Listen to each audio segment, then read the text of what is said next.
इमानदार, मेहनती र देशभक्तहरूलाई सम्मान गर्दै व्यतिथि भ्रष्टाचार र अन्याय विरुद्ध हाम्रो निगरानी। यो हो टेलिभिजनको समय चक्रमा यहाँलाई हार्दिक स्वागत छ दर्शकवृन्द। म विक्रम श्रेष्ठ। निषेधाज्ञा थपियै छ। कोरोना संक्रमण बढै छ। मानिसहरू मर्ने क्रम पनि रोकिएको छैन। 4 दिन अघि भक्तपुर छिमेकी 62 वर्षीय महिलाको ज्यान गयो। गयो राति उनका 40 वर्षका कुनै दीर्घरोग नभएका छोराको पनि बिते। एकै परिवारले 4 दिनको अन्तरमा आफ्ना 2 सदस्य गुमायो। मृतकहरूको अन्त्येष्टिमा परिवारका सदस्य कोही पनि सहभागी हुन पाएनन्। जीवितहरू सबै जसोलाई कोरोना संक्रमण छ, उनीहरू आइसोलेसनमा छन्। गत शनिबार 62 वर्षीय आमालाई कोरोना संक्रमणबाट गुमाएका छोरा स्वयंले बुधबार आफ्नो पनि ज्यान गुमाएका छन्। ललितपुरको पाटन अस्पतालमा 40 वर्षका छोराले मंगलबार राति अन्तिम श्वास फेरे। केही दिन अघि भेन्टिलेटरमा मृत्युसँग सङ्घर्ष गरिरहेका छोराको निधन भएपछि भक्तपुर मध्यपुर ठिमीको राज भण्डारी परिवार कोरोनाकै कारण छिन्न भिन्न भएको छ। 4 दिनको अन्तरालमा राज भण्डारी परिवारले 2 सदस्य गुमाएको छ। 62 वर्षीय आमाको निधन हुँदा 40 वर्षीय छोरा पाटन अस्पतालकै भेन्टिलेटरमा थिए। आमाको अन्त्येष्टिमा पनि उनी आउन पाएनन्। 4 दिनपछि अप्रत्याशित रूपले उनको निधनको खबर आयो। काकी बित्नुभयो आजभन्दा 5 दिन अगाडि। भाइ चाहिँ अब हिजो बेलुकै रहेछ यो बितेको चाहिँ। हामीलाई चाहिँ खबर आज बिहान मात्रै खबर प्राप्त भयो। उहाँ काकी खसेको तपाईँको 4 दिनको दिनमा भाइ पनि गयो। गत शनिबार आमाको निधन हुँदा पशुपति स्थित विद्युतीय शवदाह गृह परिसरमा नजिकका आफन्त मात्रै सहभागी भए। मृतकका देवर भतिजा लगायतले मुखै हेर्न पाएनन्। 62 वर्षीय महिलाको अन्त्येष्टि नेपाली सेनाले सरकारी गाइडलाइन अनुसार सम्पन्न गरिदियो। परिवारजन आफन्तहरू शोकमा डुबे। मंगलबार छोराको पनि ज्यान गयो। उनकी पत्नी गर्भवती छिन्। 2 साना छोरीहरू पनि छन्। के भन्नु यो अवस्थामा है, अब घरमा त्यतिकै बिजोग छ। सबै घरको पनि परिवारलाई संक्रमण देखेको छ अहिले। अब घरमा अब 2टा बच्चाहरू छ, सानो नानीहरू, उनीहरूलाई घरमा सम्हाल्नै एकदम गाह्रो भइरहेछ यो स्थितिमा। कोरोनाबाट एकै परिवारका 2 जनाको ज्यान गएको सम्भवतः नेपालको यो नै पहिलो घटना हो। 15 दिन अघि छोरामा संक्रमण देखिएको थियो। आफन्तहरूले दिएको जानकारी अनुसार उनलाई उच्च ज्वरो, खोकी र सास फेर्न गाह्रो भयो। पहिले उलाई एकचोटि हल्का ज्वरो आएको थियो। आजभन्दा लगभग 20-25 दिन नै पहिला होला, सामान्य होला भन्थ्यो त्यतिखेर। हस्पिटल गयो, हस्पिटलबाट चेक गरेर एन्टिबायोटिक औषधि पनि खाइरहेको र पछि 81 उसलाई चाहिँ एक दिन चाहिँ तपाईँको बिहान खाना खाएर रेस्ट गरिरहेको बेला एकदम सास फेर्नु गाह्रो हो भनेर भनेर चाहिँ घरमा। अनि त्यसपछि हामीले हस्पिटल लग्यौँ। अस्पताल लैजान एम्बुलेन्स राख्दै गर्दा उनी त्यहीँ बेहोस भए। एक निजी अस्पताल हुँदै उनलाई पाटन अस्पताल पुर्याइयो। त्यहाँ परीक्षण गर्दा कोरोना पुष्टि भएको थियो। सुरुमा हामीलाई के भयो भने त्यहाँ लगेकै दिन PCR चेक गरेर त्यो नेगेटिभ देखाइदियो। त्यो सौरे ल्याब कि कुन ल्याबमा पठाएर चाहिँ त्यहाँबाट त्यसले नेगेटिभ दियो हेर्नुहोस् होइन। त्यसपछि फेरि त्यहाँ अब त्यो डक्टरले फेरि सङ्ख्या गर्यो। बिरामी हालत त्यो छ, स्थिति होइन, सिम्टम त्यो छ सबै। अनि त्यो उसले सङ्ख्या गरिसकेपछि फेरि तपाईँको त्यसको भोलिपल्ट फेरि PCR गर्नु पठायौँ। हामीले 2टा ल्याबमा पठायौँ। एउटा त्यहीँ टेकुमा, अर्को हामीले यो स्टारमा पठायौँ। अनि 2टैबाट पोजिटिभ आयो भनेपछि अनि हामीलाई पोजिटिभै केस हो भनेर हामी अनि भयौँ। छोरामा कोरोना पुष्टि भएपछि क्लोज कन्ट्याक्टमा रहेका अन्यको परीक्षण गरियो। परीक्षणमा आमा, बाबु, पत्नी, बहिनीमा पनि कोरोना पोजिटिभ देखियो। उनीहरू सबैलाई आइसोलेसनमा राखियो। त्यही बेला आमालाई कोरोनाले च्याप्दै लग्यो। परिवारका बाँकी सदस्य आइसोलेसनमा हुँदा आमाको निधन भयो। कोरोना संक्रमण खोक्सोसम्म फैलिएपछि सास फेर्न गाह्रो हुन्छ। त्यस्तो अवस्थामा बिरामीलाई सास फेर्न सजिलो होस् भनेर भेन्टिलेटरबाट कृत्रिम श्वास प्रश्वास गराइन्छ। भेन्टिलेटरमा गएका अधिकांश बिरामी निको भएर फर्कन सक्दैनन्। हालका दिनहरूमा भेन्टिलेटर भन्दा पनि उच्च मात्रामा अक्सिजन दिएर बिरामीको ज्यान जोगाउने प्रयत्न हुँदै आएको छ। कोभिडका बिरामी निको पार्न विभिन्न प्रकारका औषधि, प्लाज्मा थेरापी आदिको प्रयोग पनि भइरहेको छ। कोभिड-19 विरुद्ध कुनै पनि औषधि छैन। भएका औषधि तथा थेरापीहरू पनि प्रमाणित भइसकेका होइनन्। कोरोना संक्रमण भएपछि रिपोर्ट आउन करिब 5-6 दिन लाग्छ। बिरामी भएमा निजी अस्पतालले त गेटबाट पस्नै दिँदैनन्। कतिपयको अस्पताल चहार्दै ज्यान जान्छ।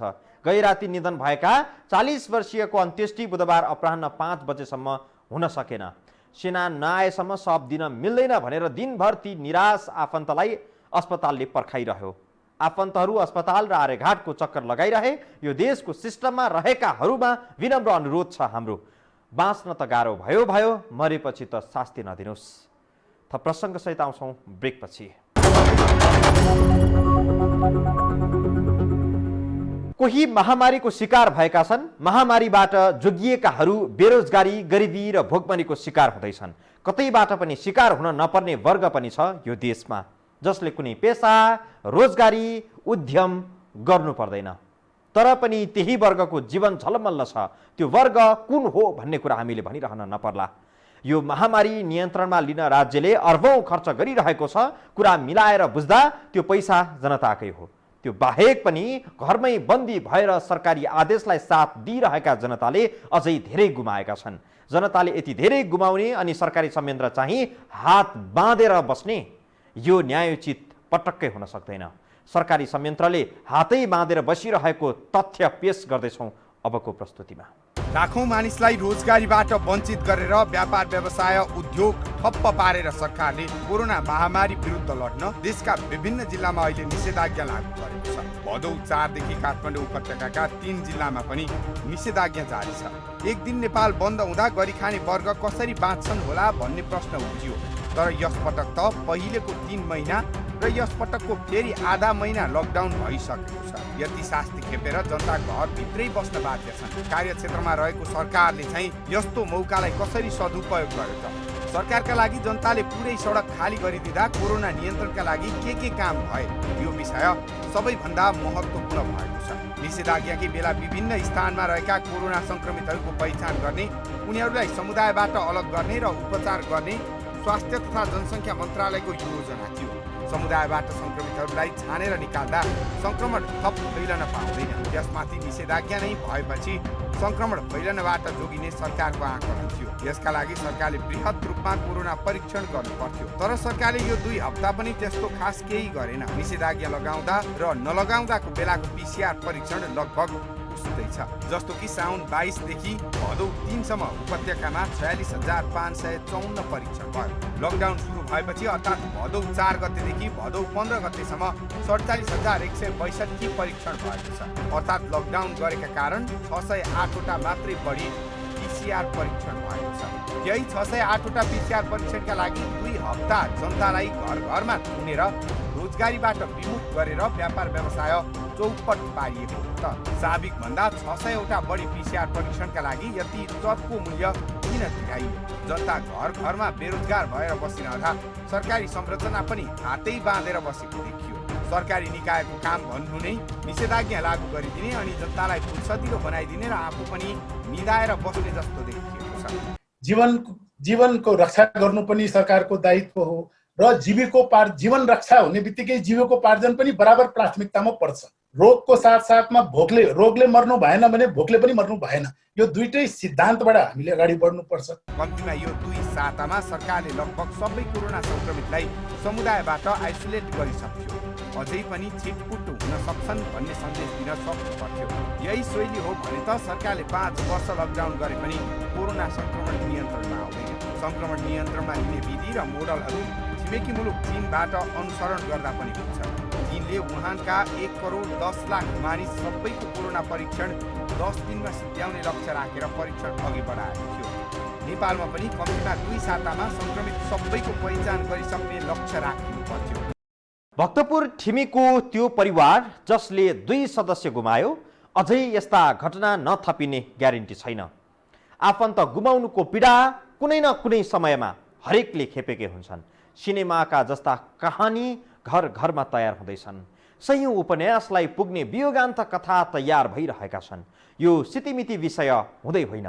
यसकारण सरकार ठोस योजना बनाएर अगाडि बढोस् र भनोस् हामी यति दिनभित्र काठमाडौँको महामारी नियन्त्रणमा लिइदिन्छौँ। सरकारी संयन्त्रको लापरवाहीका कारण एक व्यक्ति संक्रमित हुँदा हुँदै पनि धेरैसँग हेलमेल गर्न पुगे। त्यो लापरवाहीको तथ्य खोज्दै समय चक्र संक्रमितको घर पुगेर फर्केको छ। प्रसङ्ग जोड्नेछौँ यो ब्रेकपछि। काठमाडौँ गुह्येश्वरी फाँटका एक 45 वर्षीय पुरुषको कोरोना परीक्षण रिपोर्ट नेगेटिभ आयो। त्यो रिपोर्टले कोरोना भयो कि भन्ने चिन्ता दूर भयो। त्यसपछि उनी सामान्य व्यक्ति सरह परिवारमै बसे, हेलमेल भए, साथीभाइसँग भेटघाट पनि गरिरहे। 2 दिनपछि अर्को रिपोर्ट आयो। त्यही परीक्षणको, जसमा उनी सङ्क्रमित भएको पुष्टि भयो। सरकारी संयन्त्रको लापरवाहीका कारण अहिले धेरै मानिस जोखिममा परेका छन्। सङ्क्रमित स्वयं के भन्छन् त?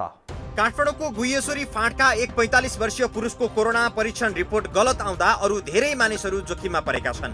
सामाजिक काममा बढी व्यस्त रहने 45 वर्षका व्यक्तिको रिपोर्ट नेगेटिभ भन्ने मेसेज आएपछि उनी धेरैको सम्पर्कमा पुगे। हुनुपर्ने पोजिटिभ थियो, तर रिपोर्ट नेगेटिभ आउँदा के भयो भन्ने बुझ्न समय चक्रको टोली सम्पूर्ण सावधानी अपनाएर बुधबार गुह्येश्वरी फाँटमा रहेको सङ्क्रमितको घर नै पुग्यो।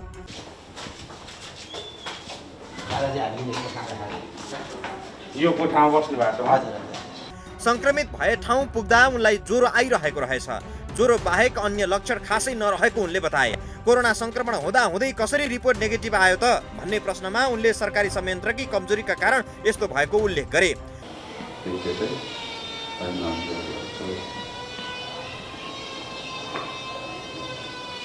अब यो कस्तो राज्य हो, यो कस्तो खालको निकाय हो यो? स्वास्थ्य जस्तो चाहिँ संवेदनशील विषय, यत्रो बिना मान्छे चाहिँ कन्ट्याक्टमा आउँछन्। म अब सामाजिक कार्यकर्ता मान्छे, यो बिना मान्छे चाहिँ कन्ट्याक्टमा आउँछन्।